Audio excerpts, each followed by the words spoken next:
Odo bought a knick-knack for Major Kira, and rye jelly and chocolates, her favorite. Changeable meets unknown sample, and kids are playing inside Laas on the promenade. Hello, everybody, and welcome to a very energetic episode of The Seventh Rule with Cirroc. Hello. My name is Ryan T. Husk. Today we're doing a review of Deep Space Nine, Season 7, Episode 14, Chimera, written by Renee Echevarria, directed by Stephen L. Posey. It's February 17th, 1999. Where were you? Malissa Longo is here, of course, bringing the spunk for us. And yes. We want to give a very special thanks to Andrew Corvin. Andrew Corvin, thank you so much for sponsoring today's episode. Let's get into it. We have a very special guest today. We'll be bringing him in right now. He played Laas, the Changeling. And here he is now. Nice. Cirroc Lofton, this gentleman played Laas, the Changeling, but we're not seeing his video. There he is. Of course. No, I'm missing it. What happened? Where is it? Oh. For those of you just listening in, a Klingon has appeared. Wrong way. You know, when it's so funny. You said Bradley Nicholson or something like that. I was like, I thought I'm watching this episode. I'm like, I know who that is. That's got to be JG. There's no way that's not JG. It is, in fact, JG Hertzler disguising his voice and acting completely different. Brilliantly done. But Now he's a Klingon. those legs behind Melissa. That's somewhat disturbing to you. It's Kira. Not at all. It's Kira. They are leg arms. Oh. Where did you get that Marlon Brando mask? A long time ago. I don't know when I got it, but it's been a long time. Oh my gosh. But yeah, you heard the voice, you heard Laas, and you knew it was me. 100%. 100%. I was saying, first of all, your voice is so, you have a cadence and a way that you deliver your words. And I really enjoyed the fact that you switched it up, that you had a different accent and that it was completely almost unrecognizable. Yeah, but damn you. I mean, the performance, there was nothing about you that said Klingon to me or said that you were. No. Yeah. There was nothing about that. You seem like a soft-spoken kind of weaselly type of character. Out of the already, I understand, Cirroc. But You say weaselly? I said when they asked me to do that, I said, "Gee, I can't do. I can't be myself." Yeah. So don't ever ask an actor to be himself or herself. Oh my God, what do I do? Yeah. But I said, "Oh, I know. I'll change the register to up here, and I'll take huge gaps in my speech pattern to mimic Bill Shatner." So William Shatner was my model for Laas. Wow. But Amazing. there was a There's a laws of physics joke I'm trying to put together here, and I'm just not getting it. Like loss of I got attraction. I got a C in physics. I'm at a loss I for loved words. my physics teacher. Okay. Professor Stickney. There he is now.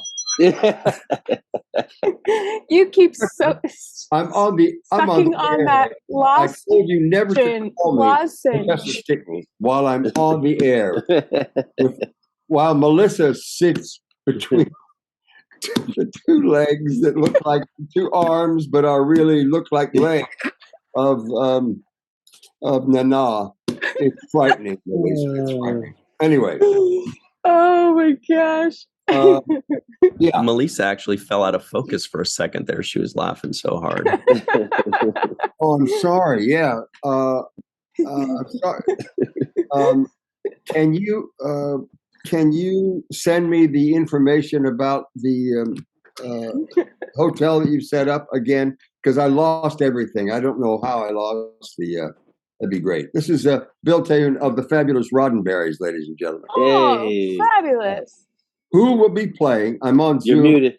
with You're muted. Cirroc and Melissa. Oh, sorry. Ryan and myself. Yeah, I said I knew it was the Roddenberries. Please tell him we said hello.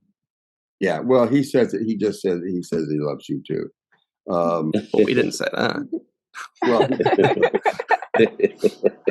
especially right here in that. That is a terrible, terrible look, Melissa. It really looks like you're sitting in the crotch. It's outrageous. It is outrageous. She's coming. I wish she's putting it on Channel 4 now. If you go to Channel 4, it's on there. It's great. That was the shot you wanted, huh, Melissa? Well, I was hoping to have her face in there, but just make sure it's somewhere I'm touching that one. if I, something that I can think if you get the words right. Oh God! wow. I should have been muted there. Oh gosh. Man. So while we get things back to normal and serious, let me guess. Is it Officer Scott, Officer Johnston? JG's the only original guy who could pull this off the way he does. Okay. Mm-hmm. All right. I feel like Aaron Eisenberg would gladly do a bit like this. But I'll call you when I leave here. Yes. What time do you want me there, by the way? He would have fun with it. But no, I around 3:30. I was watching the whole thing. I didn't even look in the credits. So I'll just make sure. I was hoping you hadn't before that. And get over. I don't know. But you still I was it. certain. I was still certain. Yeah. Mm-hmm. Oh, perfect. All right. Yeah. Yeah. All right, man. Thank you again, Bill. See you later. Tell Bill we'll be recording again in a couple hours if he wants to call back then. Love you, Bill. So we went from Bill Shatner to Bill Tayoun, and now back to Bill Shatner. And I do love Bill. I said to them, I said, I have to. Well, I'll do this. But my favorite line in this wonderful Chimera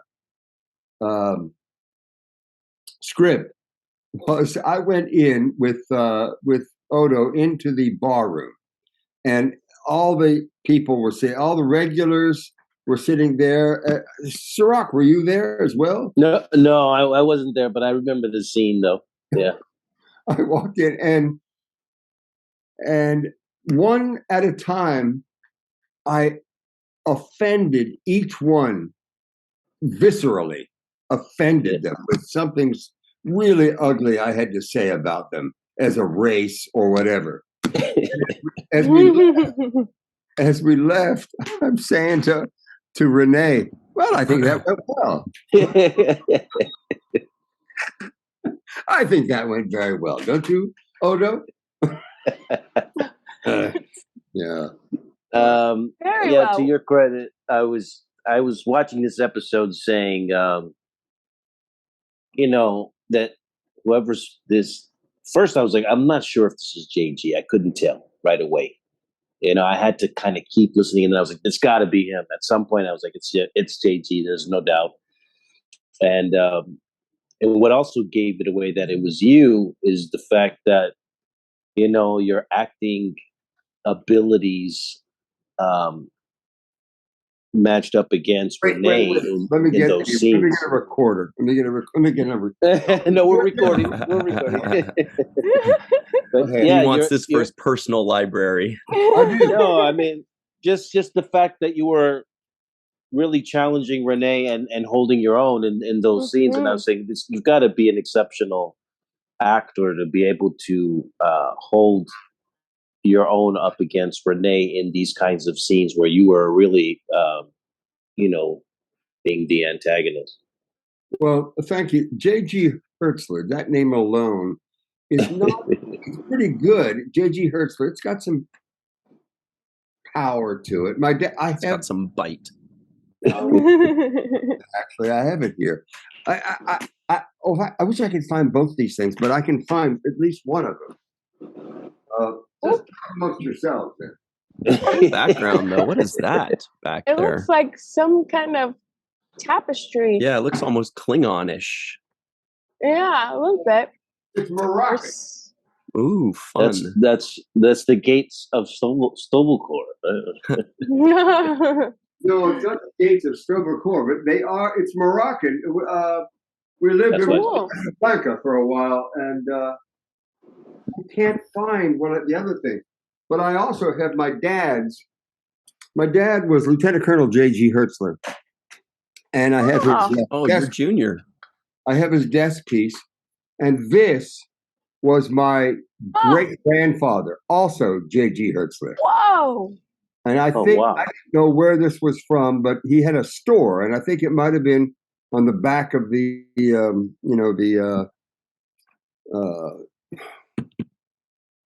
hexacol, not the adding machine, but the calculator. Cash register. There are no cash registers anymore. So, I think that's where it was. Wow. So you're the third. You're JG the third. Well, not in a row. My family went JG Noah, JG Noah, JG Noah, and I was in line to be Noah. But my mother liked the name Noah, so I got JG. I got John. Anyway, but yeah, I don't know who Garmin was. Garmin is a family name from somewhere. Anyway, I loved the. I think the first chair. You had Cirroc. Yes, you had Cirroc Lofton on your, because I have a picture of it on your fabric chair, your director's chair. Yes. My mom still has that somewhere.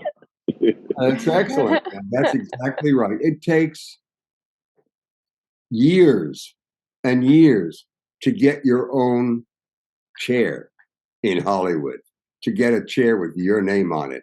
Because first of all, you get one with no name. First of all, you don't get a chair.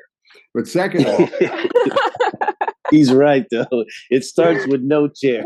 What about a trailer? Then you get trailer. No, you can get a honey wagon. It starts with a closet door, moves up to a room. Door. Yeah. I'd like to interject. It starts with a tent, okay, with 10 other people. Yes, Melissa and I know we've all been there. Yes. It's like 10 people, a tent, and 3 chairs. And if it's hot outside, you're lucky to get a fan. Yeah. Well, I was, I think the 4th year. Well, I'm not sure. But Bob and I both had the pint-sized trailers, not the 4-wheel trailer, but the 2-wheel trailer. It was like a small thing.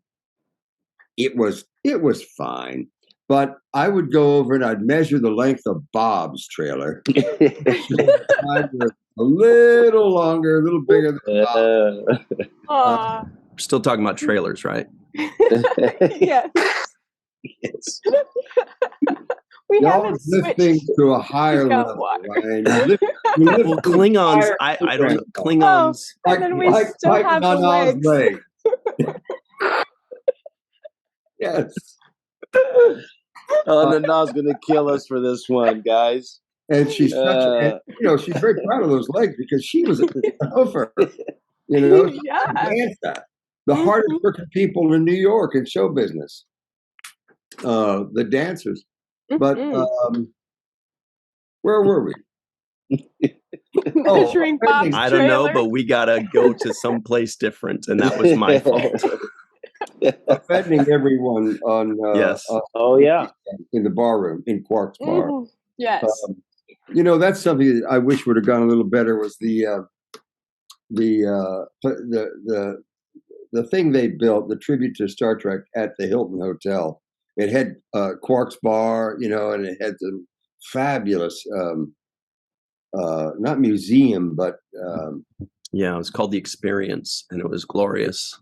The whole experience, the experience, and they had it's like a gift shop area kind of thing. It was stunning, and they had a lot of good people in Vegas who performed the various roles in the shows they did. I did it was a Klingon transport or something. It was on hydraulic lifts and fabulous. That was the ride. That was the ride there. That was really cool. Everybody got into a shuttlecraft. They watched you on the screen. It was beautifully done. They really spared no expense. And it's sorry to see that go, but time marches on, waits for no man, no Klingon. JG, was the mask that you wore in this episode more or less or the same restrictive as a Klingon mask? Oh, that by far. The most confining makeup and mask I had was the Herodian. The Herodian. That one was a big mask. In Voyager. Well, this is Viking Dave Nicholson. The Herodian. Sorry, Dave, I can't answer you right now, buddy. Oh, wait a minute, I got to answer. Hold on one second. This is my livelihood. I can tell you. Isn't Mickelson Cirroc the name that I told you that the actor had that played Laas? Daniel. I said something Mickelson. Daniel Nicholson. Yeah, Bruce or I was just trying to throw you off the scent, but you looked at me like. I was like, it's not JG? Yeah. And the funny thing is, if this other guy came on, I would have said, do you know JG? Because you sound just like him. Really? Yeah, I was prepared to assault this another person if it wasn't you. There's a guy named Jim Beaver who I think did a couple of our shows, a couple of DS9's, and he is a relative on my mother's side whose name was Beaver, Bieber, and Beauvoir. It went through the various countries, but so wonderful. I've seen him on TV a lot. If you look him up, Jim or James Beaver. Anyway, you were talking about the Herodian, and I'm now looking at the masks, and they do look really intricate. And well, it was also we were shooting in April or May or June because it was unbelievably hot in those things, and the only part of my body that was exposed was my hands and the palms of my hands. But they was so meticulous. And I loved doing it. Not only did I have black contacts in covering any iris action at all, but Michael Westmore put tiny little, looked like little inchworms, glued them over my eyelashes on both lids. So it looked extremely reptilian. But wow, get something glued to your eyelashes. Well, you do it all the time, you women. I don't know how you do that. Yeah, I don't do the fake eyelash thing. It's just but when you see them, they look like they weigh 5 pounds on somebody. They're so big. I say, how do they do that? Anyway. Yeah. Yeah. So it was also the combination of the temperature too. I mean, that was also part of it. It was outrageous. I mean, you really dropped probably 15 pounds of water weight because it was a rubber suit the entire way. and where the latex wasn't, there was neoprene over top of it, skin tight neoprene, and man. In fact, was the wig any heavier, or were the wig? Martok's wig? Trojans don't have wigs. No. Okay. No, the changeling. Changeling. Oh, the changeling. No, the changeling. It wasn't bad at all. Actually, I don't remember it being constricting, and it was somehow freer than, because I guess it's maybe because I wasn't wasting so much time being down here all the time, but I was up here with lightly across the flowers, and taking large pause where things could drive through. So JG, you said that they called you about the role and said they approached you about this role. Did they? They probably didn't. They probably never do. But did they tell you what made them think of you when coming up with this role? Because I would have thought this is totally counterintuitive. It's like a totally different kind of character from Martok. But did they tell you why they thought of you? Ryan, it was very odd, man, because you want to give people, other actors, some work in Hollywood. Yeah. But, why they would ask me to do it, maybe they saw some sort of compatriot relationship with Renee, because we used to talk a lot about both being at ACT in San Francisco before all, show business, television, film. But I used to sell. I mean, I'm a huge. What's the word? Not a celebrator, a celebrator. What would be the word? What's the word that I can't think of? Anyway, I worship the Renees, and there's only one, and the Arminds, and there's only one. Of this thing we do, because, and the Patrick Stewarts. Patrick Stewart would probably make about 250 British pounds sterling for 20 years, $250 a week or something like that, for 20 years before he got cast as Picard. Have you done a show yet on this incisive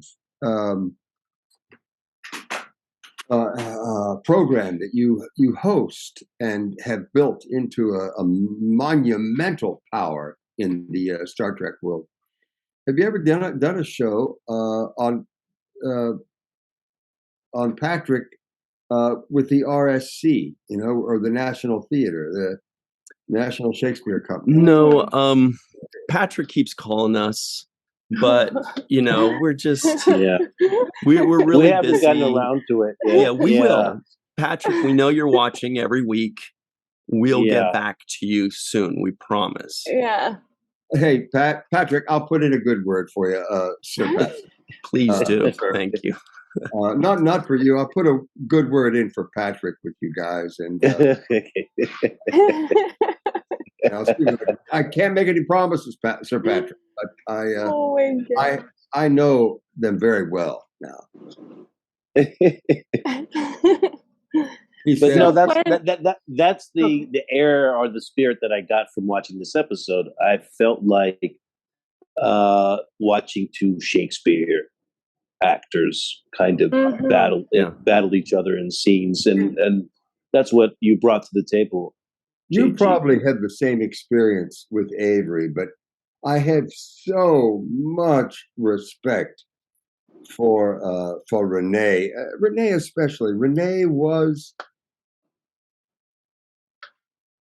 considered the best commedia dell'arte in American theater, and as a stage actor long before any of the Benson things and many things he's done. He was on MASH. He was the original.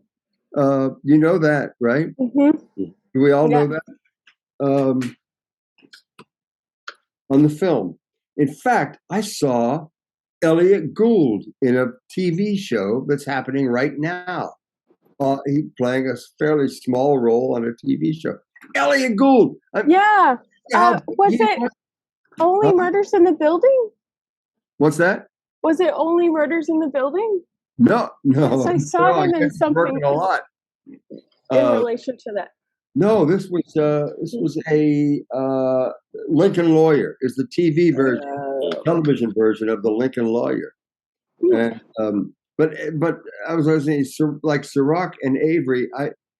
As a young man, you probably have had. I mean, you had this terrific respect being cast and working right alongside this incredibly talented, incredibly powerful, incredibly presence-filled man of the theater and way beyond. As I did with getting a chance to work with Renee and Armin and all these guys that I just have. There are so many people I would cast in the roles that I've done long before I would have cast me that I have. I don't think so. Yeah, too much modesty. I think that's too much. We do have to jump to our break very quickly, and then we're going to shower JG with praise and tell him why he's wrong. Right before we do go, though, JG, I looked up Jim Beaver. Yes, you're right. He has a ton of roles. The Boys, current things, The Boys, Deadwood, Supernatural, Breaking Bad, and the pilot episode of a show called Star Trek Enterprise. Great stuff. Check out Jim Beaver. Wow. So we'll take a super quick break, everybody, and we will be right back on the 7th rule.